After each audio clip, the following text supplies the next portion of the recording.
आज हम बात करेंगे महादेवी वर्मा के विषय में। आप परिचित हैं, महादेवी वर्मा छायावादी युगीन रचनाकार हैं और छायावाद के जो प्रमुख चार स्तंभ हैं उनमें से एक है। एकमात्र महिला कवयित्री हैं। उसमें चार जो नाम निकल के आते हैं छायावाद के प्रमुख स्तंभों में, उसमें आपको पता है जयशंकर प्रसाद आते हैं, सूर्यकांत त्रिपाठी निराला आते हैं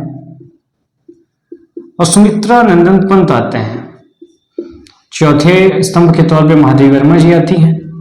उनकी चर्चा हम आज करेंगे, उनके जीवन वृत्त के संदर्भ में और उनके विषय में जो महत्वपूर्ण बातें हैं उन पर हम चर्चा करेंगे आज। तो ये चार प्रमुख स्तंभ है छायावाद के, उनमें से महादेवी वर्मा एक है और एकमात्र महिला कवयित्री इन चारों में से हैं। तो ये आपको इनके विषय में ध्यान रखना है। इनका जन्म हुआ वो 1907 को हुआ, इनका देहावसान 1987 को हुआ। आप परिचित हैं, 1907 में ही आचार्य हरिहर प्रसाद द्विवेदी का भी जन्म हुआ था। आचार्य हरिहर प्रसाद द्विवेदी के संदर्भ में चर्चा हो चुकी है, तो उससे संबंधित जो वीडियोस हैं आचार्य हरिहर प्रसाद द्विवेदी, आचार्य रामचंद्र शुक्ल, उससे संबंधित जो वीडियोस हैं उनका लिंक आपको डिस्क्रिप्शन में मिल जाएगा। इनका जन्म हुआ वो फर्रुखाबाद में हुआ, फर्रुखाबाद उत्तर प्रदेश में इनका जन्म हुआ 1907 में। शिक्षा से संबंधित इनकी बात कर लेते हैं। जो इनकी आरंभिक शिक्षा हुई वो उज्जैन में हुई और एमए संस्कृत में इन्होंने जो है प्रयाग विश्वविद्यालय यानी कि इलाहाबाद विश्वविद्यालय से इनकी जो हायर एजुकेशन की पढ़ाई है एमए संस्कृत में इनका था। तो ये आपको ध्यान रखना है, प्रयाग विश्वविद्यालय से। उसके बाद ये प्रयाग महिला विद्यापीठ में प्राचार्य के तौर पे कार्यरत रहती हैं। आप परिचित हैं, जो प्रयाग महिला विद्यापीठ है वहाँ पे ये प्रिंसिपल के तौर पे रहती हैं। इसके साथ ही साथ चांद मासिक पत्रिका की संपादिका के तौर पे भी इन्होंने काम किया इलाहाबाद में, जो इलाहाबाद से पत्रिका निकलती थी चांद, आप परिचित हैं। इसके साथ ही साथ प्रयाग में साहित्यकार संसद नामक संस्था की इन्होंने स्थापना भी की। तो ये आपको इनके विषय में कुछ महत्वपूर्ण तथ्य थे जिनको आपको ध्यान रखना है। जन्म से लेकर संबंधित, जन्म कहाँ होता है, शिक्षा इनकी कहाँ होती है, फिर कहाँ पे इन्होंने काम किया, अध्यापन कार्य भी किया, तो चांद मासिक पत्रिका से भी जुड़ी रहती हैं। तो ये आपको ध्यान रखना है। साहित्यकार संसद की इन्होंने जो है स्थापना की, क्योंकि यहाँ से प्रश्न आपके लगातार बनते हैं। महादेवी वर्मा का रचना कौशल इस तरीके का है कि जिसके आधार पे उनकी जो तुलना है वो मीरा जी से की जाती है और उनको आधुनिक साहित्य की मीरा भी कहा जाता है, आप जानते हैं। तो आधुनिक साहित्य की मीरा के तौर पे इनको पहचान मिली, आधुनिक युग की मीरा के तौर पे इनको भी पहचान मिली। तो ये आपको इनके विषय में कुछ महत्वपूर्ण बातें हैं जिनका ध्यान रखना है। महादेवी वर्मा से आप परिचित हैं। इनका जो परिवेश था बचपन से साहित्यिक परिवेश था, तो चित्रकला में, चित्रकला की बात हो या संगीत की बात हो अथवा काव्य की बात हो, यानी इन तीनों कलाओं की बात हो, चाहे चित्रकला की बात हो, चाहे संगीत कला की बात हो, चाहे काव्य कला की बात हो, इन तीनों ही विधाओं से वो रूबरू होती रही थी अपने बचपन से ही। तो यानी कि कलाओं से उनका प्रेम जो था वो बचपन से था, चाहे वो चित्रकला हो, चाहे संगीत कला हो, चाहे काव्य कला हो। और काव्य कला के क्षेत्र में इन्होंने बचपन से ही जो सृजन का कार्य है वो इनका शुरू हो जाता है, आप परिचित हैं। इनकी रचनाएं आप जानते हैं, जैसे कि काव्य के क्षेत्र की जो बात है, यानी कि कविता के क्षेत्र में जो इनका काम हुआ उससे आप परिचित हैं।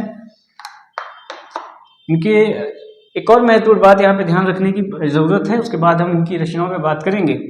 इनका जो समय है वो छायावाद का समय है, यानी ये छायावाद की जो प्रमुख चार स्तंभ है उनमें से एक है। उस समय का जो दौर है, उस समय का जो समय है वो छायावाद का समय है। यानी कि उस समय जो भारत है वो पराधीन कह सकते हैं, यानी कि गुलाम भारत का समय है। और उस समय समाज के जो तमाम तबके हैं, चाहे वो काव्य से जुड़े हों, चाहे वो आपके फिल्म से जुड़े हों, किसी भी क्षेत्र से जुड़ा हुआ जो व्यक्ति था वो आज़ादी के लिए प्रयासरत था, अपरिचित है, चाहे वो किसी पार्टी से संबंधित हो। तो एकजुट होकर हर कोई व्यक्ति जो है वो अंग्रेजों के विरोध में और भारत को स्वाधीन करने के लिए प्रयासरत था, इससे अपरिचित हैं। तो छायावाद के जो तमाम रचनाकार हैं वो अपनी रचनाओं के माध्यम से उस समय की जो देश काल है, उस समय की जो सामाजिक स्थिति है, उस समय का जो शासन का जो तंत्र है, उसके विरोध में जो बातें हो रही हैं वो आप जानते हैं कि छायावाद में किस तरीके से जो जयशंकर प्रसाद हैं उनके कई ग्रंथ, जैसे उनके नाटकों की अगर मैं बात करूं, जैसे कि चंद्रगुप्त, इसके साथ ही साथ स्कंदगुप्त,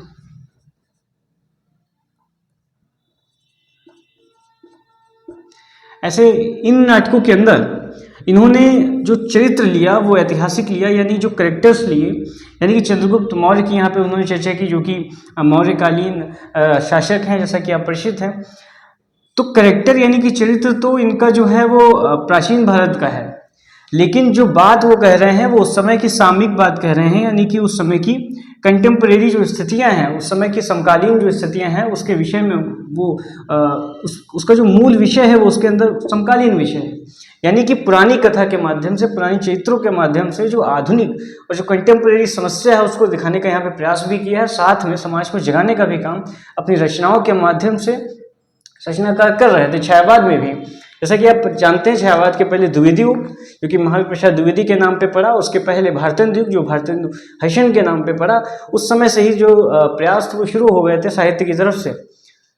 जैसा कि मैंने बताया, हर कोई व्यक्ति, हर कोई तबका जो है अपने अपने स्तर पे प्रयास कर रहा था देश को मजबूत बनाने में, देश को एकजुट बनाने में, जिसका जो माध्यम बनी वो हिंदी भाषा बनी। जैसा कि पता है आपको, हिंदी भाषा का भी जो है स्वाधीन करने में भारत को एक महत्वपूर्ण भूमिका रही। किस तरीके से आप देखते हैं, जो नामी नेता रहे जैसे कि गांधी जी हों, ये तमाम जो जिनका एक बड़ा जन समर्थन था, उन्होंने हिंदी भाषा को ही अपना आधार बनाया। किस लिए बनाया? क्योंकि हिंदी का जो क्षेत्र है वो भारत में व्यापक है, यानी कि हिंदी को समझने वाले जो लोग हैं वो भारत में सबसे अधिक हैं, और इसीलिए हिंदी को आधार बनाया गया ताकि जो इनके विचार थे वो लोगों तक पहुंच सके, अधिक से अधिक लोगों तक पहुंच सके। क्योंकि जो हिंदी है वो अहिंदी क्षेत्रों में भी समझी जाती है, जैसे कि आप परिचित हैं, जो हिंदी भाषा है वो अहिंदी क्षेत्रों में भी समझी जाती है और बोली भी जाती है। इसलिए हिंदी को आधार बनाया गया, जैसा कि मैंने बताया। तो छायावादी युगीन रचनाकारों का भी भारत को स्वाधीन बनाने में कहीं ना कहीं इनका महत्वपूर्ण योगदान रहा, जिसमें जयशंकर प्रसाद और तमाम रचनाकार आते हैं, उसमें महादेवी वर्मा भी आती हैं। तो ये आपको ध्यान रखना है। इनके संदर्भ में रचनाओं की बात कर लेते हैं। इनकी जो रचनाएं हैं, काव्य ग्रंथों की अगर बात की जाए तो जैसे कि नीरजा है, निहार है, रश्मि है, इसके साथ ही साथ दीप शिखा। तो ये कुछ इनके काव्य संग्रह हैं जिसके अंदर इनके काव्य का संकलन है। यामा है, यामा से जुड़ी हुई एक महत्वपूर्ण बात आपको याद रखनी है कि यामा पे इनको 1982 में क्या मिलता है? ज्ञानपीठ सम्मान इनको मिलता है। ज्ञानपीठ सम्मान से आप परिचित हैं, कई भारतीय भाषाओं में ये सम्मान दिया जाता है और एक उच्च साहित्य सम्मान है। तो ज्ञानपीठ सम्मान 1982 में मिलता है महादेवी वर्मा को। ये महत्वपूर्ण है बिंदु परीक्षा के लिहाज से, क्योंकि परीक्षाओं में प्रश्न आपका यहाँ से बनता है कि ज्ञानपीठ सम्मान महादेवी वर्मा को किस कृति पे मिला है। तो यामा पे मिला है, 1982 को मिला है।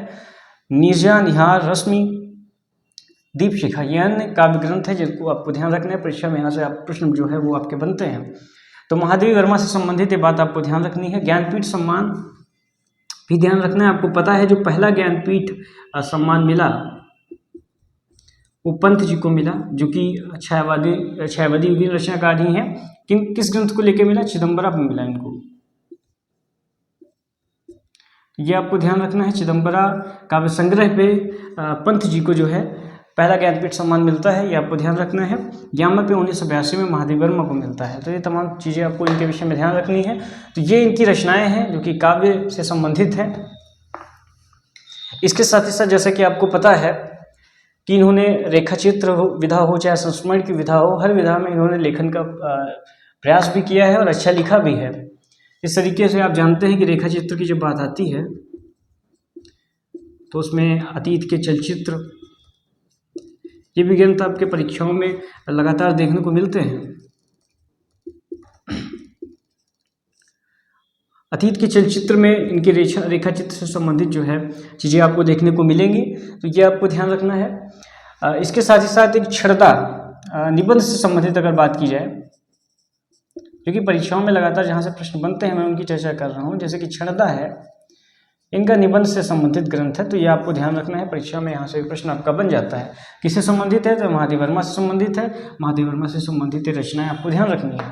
डायरी की बात हो, यानी कि तमाम तरीके की जो गद्य विधाएं हैं उसमें इन्होंने लेखन किया है। जैसे कि संस्मरण की बात की जाए तो उसमें संस्मरण में इनकी रचना आती है श्रृंखला की रेखाएं।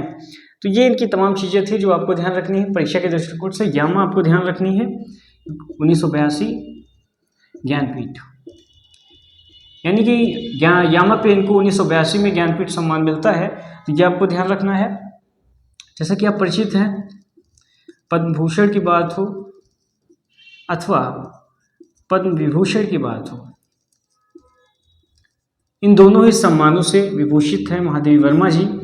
महादेवी वर्मा जो कि भारत का ये जो भारत पद्म विभूषण है इससे आप परिचित हैं, भारत का दूसरा सम्मानित सम्मान है।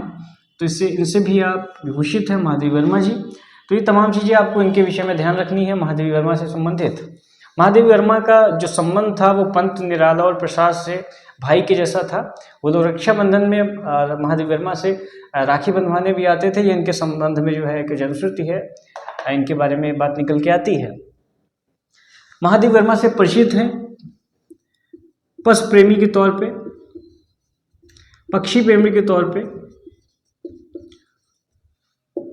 और मानवता प्रेमी के तौर पे। रचनाएं अगर आप देखें इसमें आपको पशु और पक्षी प्रेम देखने को मिलेगा। जैसे कि इनकी एक कहानी है गिल्लू। गिल्लू जो कहानी है वो उसमें गिलहरी की चर्चा है। तो किस तरीके का उनका जो पक्षी प्रेम है वो वहाँ पे हमको दिखाई पड़ता है। तो पशु पक्षी प्रेम की बात हो अथवा मानवता की बात हो, महादेवी वर्मा वहाँ पे हमको दिखाई पड़ती हैं। इसके साथ ही साथ स्त्री कह सकते हैं स्त्री विमर्श के तौर पे भी इनका जो लेखन है वो हमें देखने को मिलता है। यानी कि स्त्री की शिक्षा के लिए, स्त्री शिक्षा और विकास के लिए, यानी कि स्त्री का किस तरीके से शिक्षित हो, स्त्री जो है विकसित हो, उस पर उन्होंने जो है ध्यान देने का प्रयास किया अपने जीवन काल में। और गांधी जी से प्रभावित होकर ही उन्होंने तमाम तरीके की जो चीज़ें थी वो शुरू की, चाहे वो आसपास के बच्चों को पढ़ाना हो। इस तरीके से आप देखते हैं कि जो महिला विद्यापीठ था, प्रयाग महिला विद्यापीठ, प्रयाग महिला विद्यापीठ में प्राचार्य के तौर पर नियुक्त होती हैं। यानी कि विद्यापीठ, प्रयाग महिला विद्यापीठ में प्राचार्य के तौर पे नियुक्त होती हैं, यानी कि प्रिंसिपल के तौर पे नियुक्त होती हैं, जिसकी चर्चा मैं कर चुका हूँ। तो वहाँ पे वो महिला के विकास के लिए ही काम कर रही थी जोर शोर से। तो ये आपको इनके विषय में कुछ संबंधित बातें ध्यान रखती हैं।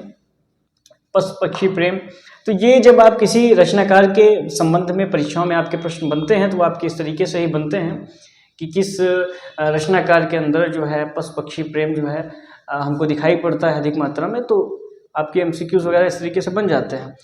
और जो कि आपकी लिखित जो परीक्षाएं होती हैं, चाहे आप स्नातक स्तर पे हो, प्रास्नातक स्तर पे हो, या फिर किसी भी परीक्षा में आप बैठने वाले हों, वहाँ पे अगर लिखित परीक्षा में प्रश्न आता है तो महादेवी वर्मा से जुड़ी हुई जो कट टू कट बातें हैं, यानी कि पशु प्रेम, पक्षी प्रेम, प्रकृति प्रेम, स्त्री के विकास में उन्होंने किस तरीके से काम किया, तो ये प्रवृत्तियाँ वहाँ पे आपकी निकल के पूरी की पूरी आ जाएंगी। तो कहीं ना कहीं जैसा कि आपको पता है इनका जो समय है 1907 में इनका जन्म होता है। मैंने बताया 1907 में हजारी प्रसाद द्विवेदी का भी जन्म होता है। 1907 यानी कि जब इनका जन्म हुआ है तब ये जो समय चल रहा है ये द्विवेदी युगीन समय है। कि आपको पता है कि 1900 से 1920 का जो समय है वो द्विवेदी युग का समय है। उस बीच समय होता है और एक आगे चल के जैसा कि आपको पता है 20 के बाद छायावाद लग जाता है। कुछ लोग 18 से भी मानते हैं। तो छायावादी युगीन रचनाकार आगे जाके बनती हैं।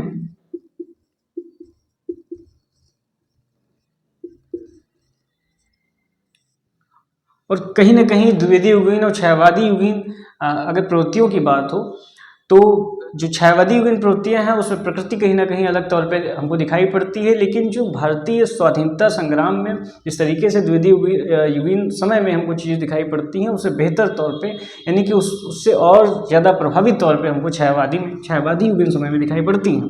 इसमें तमाम तरीके के जो रचनाकार हैं वो शामिल होते हैं। इससे आप परिचित हैं क्योंकि इस तरीके से विकसित रूप है। आप देख रहे हैं जो भारतेंद्र युगीन समय है, भारतेंद्र जी के समय पे जो है चीज़ें शुरू होती हैं। किस तरीके से जो रचनाकार है वो अपनी बात रखता है समाज के उत्थान के लिए, किस तरीके से वो जगाने का भारत के लोगों को प्रयास करते हैं। तमाम तरीके जो भारतीय युगीन रचनाकार हैं आप देखते हैं। उसके बाद द्विवेदी युगीन समय में भी हमको ये चीज़ देखने मिलती है और छायावादी युगीन समय में हमको उस प्रभावी तौर पे देखने को मिलती है। उसके बाद आपको पता है किस तरीके से जो है इन सब चीज़ों का प्रभाव जो है भारतीय जनमानस पे पड़ता है, क्योंकि आपको पता है रामचंद्र शुक्ल ने भी कहा है जो साहित्य है वो जनता की चित्रवृत्तियों का संचित प्रतिबिंब है, तो वो यहाँ पे परिलक्षित होता है। और कहीं ना कहीं जो साहित्य का ध्येय बताया गया है वो रचनाकारों के माध्यम से उसको पूर्ण करने का प्रयास भी किया जाता रहा है, इससे भी आप परिचित हैं। तो महादेवी वर्मा से संबंधित ये बातें आपको ध्यान रखनी है। परीक्षाओं में प्रश्न आपके लगातार यहाँ से बनते हैं, जन्म को लेकर, कृतित्व को लेकर।